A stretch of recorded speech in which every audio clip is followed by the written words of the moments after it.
Everyone, welcome back to the channel. मेरा नाम है शिखा और आज हम करने वाले हैं कि भाई ट्वेल्थ का मैथ्स का एग्जाम है हमारा 9 तारीख को। तो उसमें हमें कोई एक टिप चाहिए। तो मेरी ओनली टिप क्या होगी आपके लिए क्लास ट्वेल्थ के मैथ्स के एग्जाम के लिए, ये मेरा पर्सनल एक्सपीरियंस है। तो मैं मैथ्स में बहुत एवरेज स्टूडेंट थी। मतलब 50-50 आता था मुझे मैथ्स, बिल्कुल भी इंटरेस्टेड नहीं थी मैं मैथ्स में, बट फिर भी मैंने लिया इसको और इसमें स्कोर करना भी बहुत मुश्किल था। प्री बोर्ड्स भी मेरे बिल्कुल भी अच्छे नहीं गए थे। तो मेरे जैसे स्टूडेंट के लिए जो बिल्कुल ही एवरेज थी और यू कैन से अबव हल्की सी एवरेज और कभी कभी तो बिलो एवरेज भी चली जाती थी, तो उन बच्चों के लिए या फिर जिनको मैथ्स में कभी जिनके पासिंग मार्क्स नहीं आते, या फिर वो बच्चे जो मैथ्स में हमेशा से ही अच्छे करते आ रहे हैं, उनके लिए लास्ट क्या टिप मतलब चाहिए, या फिर स्ट्रैटेजी क्या होनी चाहिए लास्ट के कुछ दिनों में। जैसे आज 5 तारीख है तो 6, 7 और 8 3 दिन ही बचे। इन 3 दिनों में आप मैथ्स के लिए क्या करो कि आपके सारे चैप्टर्स कवर हो जाए और हर टाइप की कैटेगरी ऑफ स्टूडेंट्स के लिए कैसे वो बहुत अच्छा स्कोर कर सकते हैं अपने ट्वेल्थ के बोर्ड के लिए। ठीक है। सो मेरी एक ही टिप रहेगी आपको इसके लिए, वो है सो मेरी एक ही टिप रहेगी इस पेपर के लिए आपको। My only tip is just do NCERT examples.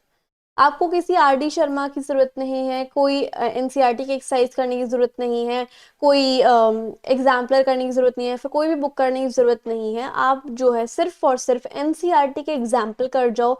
आपको 100% मार्क्स लाने, आपको 90% चाहिए, आपको 80% चाहिए, 70 चाहिए, 60 चाहिए, 50 चाहिए, पासिंग चाहिए, आपको सारे टाइप के मार्क्स मिल जाएंगे अगर आप सिर्फ एनसीईआरटी के एग्जाम्पल कर लोगे। तो ये मेरा पर्सनल एक्सपीरियंस है। ठीक है। तो मैंने क्या किया, मेरे पास 3 दिन थे मैथ्स के एग्जाम के लिए क्लास ट्वेल्थ में, और मेरे को बिल्कुल मैं पिस्ड ऑफ हो चुकी थी कि अब मुझसे तैयारी नहीं हो रही है मैथ्स की, बट फिर भी मैं एक रात पहले या फिर 2 दिन पहले सिर्फ और सिर्फ एग्जाम्पल्स किए थे मैंने हर चैप्टर के।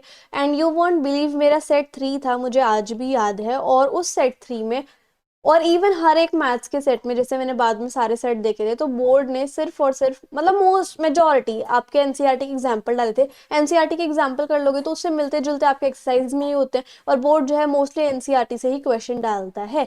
तो उससे जो है आपके सारे क्वेश्चन इजीली सॉल्व हो जाते हैं। और मेरे जो मार्क्स थे, एक एवरेज स्टूडेंट के 80+ मार्क्स आ गए थे मैथ्स के अंदर। ये वाली ट्रिक जो है ना, आप इसको रामबाण ट्रिक भी कह सकते हो। और इससे आपके मैथ्स में आपको जितने परसेंट मार्क्स चाहिए उतने ही परसेंट आपको मिल जाएंगे। थोड़ी सी मेहनत कर लो और एनसीईआरटी के हर एक चैप्टर के बस एग्जाम्पल एग्जाम्पल कर लो इन लास्ट के 3 दिन में। आपका बहुत अच्छा एग्जाम जाने वाला है, और मेरे को कमेंट सेक्शन में जरूर बताना कि ये ट्रिक आपके काम आई या नहीं आई। ठीक है। ट्रिक कह लो, टिप कह लो, स्ट्रैटेजी कह लो, इस तरीके से। ठीक है। सो आई होप आपको स्ट्रैटेजी बहुत पसंद आई होगी, और आप wish you all the best for your exam. अच्छे से करना and don't worry for anything. ठीक है। So if you like the video and the explanation, then please you like, share, comment and subscribe the channel. Thank you so much.